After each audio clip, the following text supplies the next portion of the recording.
셀트리온 바이오시밀러보다 이제부터는 바이오베트로 램시마 SC와 ADC 기술로 셀트리온을 마이너스 1.5% 하락세, 헬스케어 마이너스 2.44%, 제약은 마이너스 3.43% 하락세로 마감되고 말았습니다. 시장 전체적인 하락과 더불어서 어느 정도 예상을 했듯이 조정 과정이 나타나고 있는 상황입니다. 세 종목 모두 급락이 이전의 가격대 내지는 그보다 약간 돌파하는 이러한 선에서 현재 조정 양상이 진행이 되고 있는 모습이죠. 단기적인 조정 과정은 좀 더 나올 수 있겠지만요. 다시 재반락이란 개념보다는 일정 수준에서 저점을 높이면서 재차 반등의 가능성은 열어놓은 상태로 해석을 할 수가 있겠습니다. 주천의 셀트리온 분석 시간입니다. 안녕하세요, 주천입니다. 오늘 이 시간에는 바이오베트에 대해서 이야기를 좀 해보겠는데요.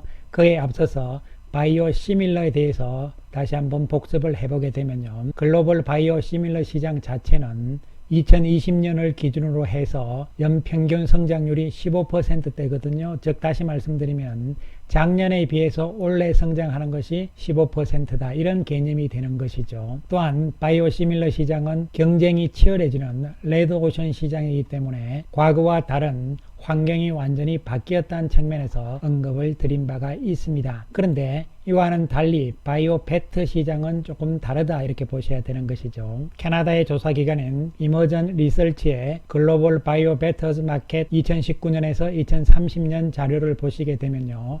연평균 성장률이 30.7%다 이렇게 나와 있는 상태죠. 그래서 글로벌 바이오베트 시장은 바이오시밀러 시장과는 달리 21년부터 30년까지 연평균 성장률이 30.7%라는 이야기가 되는 것이죠. 즉 작년에 비해서 올해는 30.7% 성장한다. 이러한 개념이기 때문에 바이오시밀러 시장보다는 앞으로의 성장 가능성이 높은 시장이라고 평가를 할 수가 있는 것이죠. 그런데 셀트리온의 제품 가운데서는 램시마 SC가 바이오베트로 인정을 받고 있는 상황이잖아요. 최근 유럽 류마티즘 학회에서도 발표를 했듯이 램시마 SC는 바이오베트로서 치료의 유효성을 재확인하면서 우수성을 인정받았잖아요. 호평이 나온 상태다 이렇게 볼 수가 있는 것이죠. 따라서 램시마 SC는 유럽에서는 올 한해는 본격적인 성장 가도를 달릴 가능성이 있다는 측면이고 내년에는 올해보다는 더 좋은 성장세가 예상을 해볼 수 있는 상황이죠. 그렇다면 우리가 바이오베트는 무엇인가 이렇게 한번 정리를 해보게 되면요. 바이오시밀러는 생물학적 복제약이다 이렇게 생각을 하시면 됩니다. 그리고 바이오베트는 단순한 오리지널에 대한 복제가 아니고요.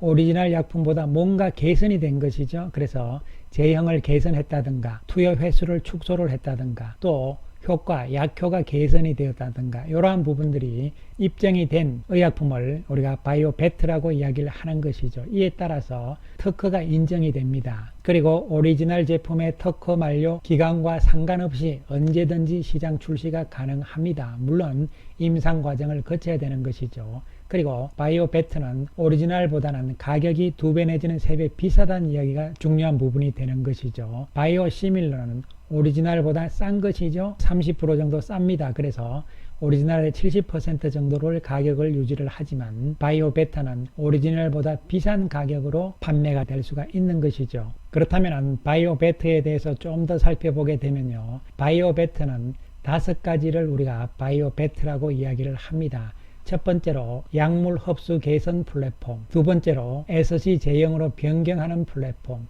이중항체 플랫폼, 네 번째 ADC 플랫폼, 다섯 번째로 약효 지속성 플랫폼이 되는 것이죠. 그래서 오리지널 약보다는 뭔가 좀 더 개선되고 좋은 것이다. 이러한 측면에서 바이오베트라는 이름을 붙였다고 생각을 하시면 되는 것이죠.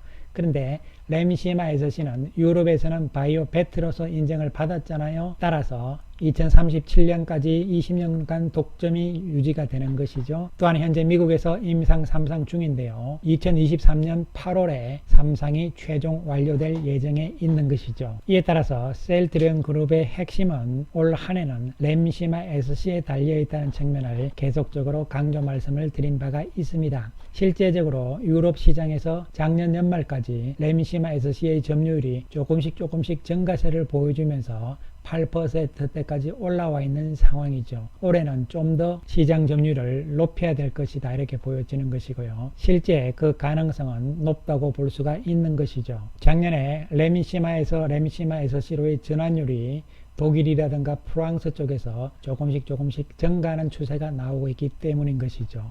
또한 각 증권사들의 레미시마 SC에 대한 매출 전망을 보더라도 평균적으로 분기별로 계속적인 증가세고요. 특히 작년에 비해서 상당폭의 증가세가 예상이 되고 있잖아요.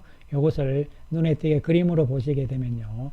이쪽에 회색 막대기인데요. 레미시마 SC가 작년에는 완만한 성장 각도잖아요. 그러나 올해부터는 각도가 가팔라진다는 것이죠. 이에 따라서 헬스케어 쪽에서 레미시마 SC가 유럽에서 잘 팔리게 되면요.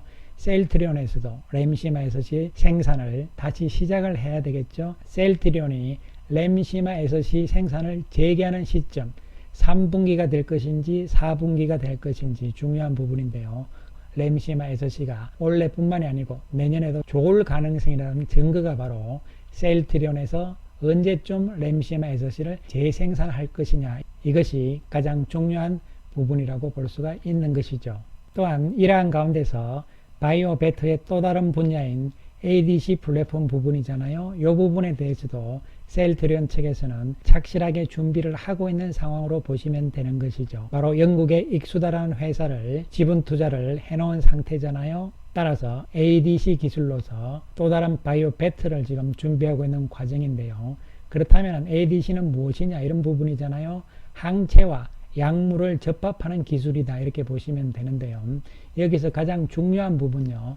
ADC 기술로 개발된 의약품은 기존의 화학합성 의약품에 비해서 효과가 뛰어나죠. 그리고 부작용이 적다는 장점이 있습니다. 이에 따라서 독성이 강한 항암치료 분야에서 활발히 연구가 되고 있는 것이죠. 즉 다시 말씀드리면 기존의 화학약품 쪽에서의 항암제들이 많잖아요. 근데 독성이 심하기 때문에 항암치료 받으려면 우리가 머리도 깎아야 되고 이런 이야기들이 나오잖아요. 그런데 그 항체 약품을 접합을 시키는 것이죠. 이 두 개를 접합을 시킴으로 인해 가지고 부작용이 줄어들기 때문에 항암치료 쪽에서는 중요한 의미를 가질 수가 있는 것이죠. 그 개념을 살펴보게 되면요. 바이오 쪽의 항체와 화학약물을 두 개를 이렇게 링크로서 연결시켜주는 것인데요. 결론은 ADC 기술은 바로 이 링크시켜주는, 두 개를 연결시켜주는 이 링크 기술이 가장 핵심적인 기술이라고 보시면 되는 것이죠. 이 부분이 영국의 익수다다 이렇게 보시면 되고요. 또한 한국에서는 레고캠 바이오잖아요. 모두 셀트리온과 함께 협업체제로 지금 진행이 되고 있는 상황으로 보시면 되는 것이죠. 이에 따라서 글로벌 ADC 시장 규모인데요. 이것은 바이오 베터 전체적인 시장 가운데서 바이오 베터는 5가지 분야였잖아요. 앞에서 설명을 드렸듯이 그 중에서 한 가지인 ADC 시장의 규모를 이야기를 하는 것이죠. 2019년에 우리 돈으로 3조 7,600억이었는데요. 2027년 예상은 23조가 되는 것이죠. 이에 따라서 ADC 시장도 성장성이 좋은 시장이다 이렇게 보시면 되는 것이죠. 그렇다면 셀트리온 쪽에서는 어떻게 할 것이냐, 이런 부분들인데요. 셀트리온은 항암제 쪽에서 3가지잖아요. 현재 판매를 되고 있는 드룩시마, 흐줌하고요. 그리고 올해 내로 시판이 예정되어 있는 아바스틴 바이오시밀러잖아요. 요 3가지 항암제에다가 기존의 항암 화학 합성 의약품을 연결시키는 ADC 기술을 접목을 시켜서 새로운 항암제 쪽의 바이오 베타를 준비 중이다 이렇게 보시면 되는 것이죠. 물론 이 부분에 대해서 회사 측에서는 전혀 정보를 공개를 하지 않고 있는 상황이죠. 아직은 대외 비상황이다 이렇게 보시면 되는 것이죠. 따라서 결론적으로 말씀을 드리면요. 셀트리온 측에서는 이제 바이오 베터 쪽으로 가고 있는데 바이오 베터의 1호 제품이 바로 레미시마 SC다. 그리고 본격적으로 유럽 시장에서 레미시마 SC가 성장 궤도에 접어들었다 측면이 중요한 것이고요. 그 다음 타자로서는 항암제 쪽에서 두 번째로 바이오 베터 제품이 나올 가능성이다. 이런 측면을 염두에 두시면 될 것으로 보입니다. 물론 언제 나올 것인지 이런 부분들은 아직까지는 알 수 없는 상황입니다. 셀트리온을 외국인들이 20억의 매수 우위를 보였고요.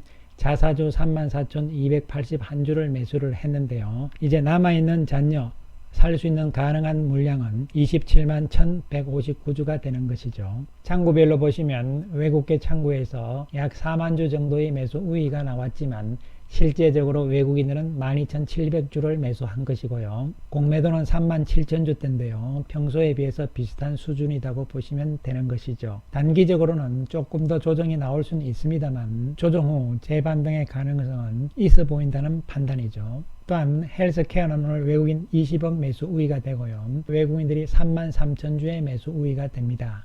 외국계 창구를 보시면요. JP모간, 메릴린치 양쪽에 다 있잖아요. 이런 상황이기 때문에 현재 셀트리온도 그렇고 헬스케어도 그렇고요. 또한 제약도 마찬가지입니다만요. 외국계 창구에서 매수, 매도 양쪽 다 있잖아요. 이런 상황들은요. 단기적인 차익거래의 성격이기 때문에 큰 의미를 부여하실 필요는 없다는 말씀을 다시 한번 강조를 드리겠습니다. 헬스케어는 음봉의 몸통이 조금 더 큰 모습이 나왔습니다. 하지만 어떻게 보면 헬스케어는 전고점 근처까지는 와 있는 상태잖아요. 따라서 전고점을 돌파하기 이전에 여기서 조정을 받으면서 힘을 모으는 과정으로 해석을 할 수가 있겠습니다. 또한 셀트리온 제약 오늘 외국인들 6억의 매도 우위가 나온 상태고요. 공매도는 만주대로서 큰 변화가 없는 모습이 되겠습니다. 음봉이 좀 큰 모습이죠. 상대적으로 제약은 바닥에서 큰 반등은 나오지 않은 상태입니다. 조금 더 밀린다 하더라도 결국은 3중 바닥의 형태를 보여주면서 안정을 찾는 모습이 예상을 해볼 수가 있는 것이죠. 이에 따라서 현재는 셀트리온 그룹주들은 조정의 과정이다, 이러한 측면에서 접근을 하셔야 되는 것이고요. 특히 램시마 SC에 대해서 우리가 핵심적으로 봐야 되는 상황이고요. 미국 임상이 내년 8월에 끝나잖아요. 그렇기 때문에 과연 23년 내년 중에 출시가 될 것이냐, 이런 부분인데요. 미국에서 조금 늦어도 관계가 없습니다. 왜 그러냐면 유럽 시장에서 올 한 해 그리고 내년까지 해서 성장이 이루어지게 된다면요. 현재 미국에서 인플렉트라가 잘 나가고 있는 상태잖아요. 이러한 상황들이 진행이 된다면 큰 문제가 없다, 이렇게 볼 수가 있는 것이고, 또한 자가면역 질환 치료제 가운데서 유플라이마가 내년 미국에 출시가 되잖아요. 그런데 미국 FDA와 대체 조제에 대한 조율이 지금 이루어지고 있는 상태이기 때문에 이 부분도 긍정적인 상황으로 볼 수가 있는 것이죠. 실제적으로 유럽이든 미국이든 우리나라도 마찬가지지만요. 이 자가면역 질환에 대해서는 램시마를 쓰다가 또 유플라이마도 쓰다가 전환을 하거든요. 왜 그러냐 하면요. 내성이 생기기 때문에 그런 것이죠. 그런 측면이기 때문에 셀트리온 회사 입장에서는요. 모든 자가면역 질환 치료제에 대해서 바이오시밀러 제품을 만들고 있는 것이죠. 어쨌든 올 한 해는 램시마 SC의 매출, 특히 분기별 매출액이 계속적으로 증가 추세가 나오고 있는 부분들이잖아요. 이러한 부분들이 긍정적일 가능성이 있다는 측면이고요. 기존의 제품들은 안정적으로 유지만 해도 큰 문제는 없습니다. 이러한 가운데서 램시마 SC가 얼만큼 메워주면서 나아갈 것이냐, 이런 부분이 핵심적인 부분이라고 볼 수가 있는 것이죠. 유일한 바이오 베터 제품으로서 램시마 SC가 잘 되느냐, 이런 부분들을 계속적으로 주시할 필요성이 있는 것이죠. 따라서 지금 주가 움직임은 바닥을 형성을 하고 1차적인 반등을 해놓은 상황 하에서요. 단기적인 기술적인 조정 과정에 들어가 있는 상황으로 해석을 할 필요성이 있는 것이죠. 물론 시장 전체적인 모습이 아직은 좀 불안한 상태이긴 합니다. 이에 따라서 조정 과정이 조금 더 이어질 가능성도 있는 상황이죠. 하지만 조금 더 길게 본다면 램시마 SC를 보면서 우리가 좀 더 기다리자, 이러한 관점에서 말씀을 드리겠습니다. 감사합니다.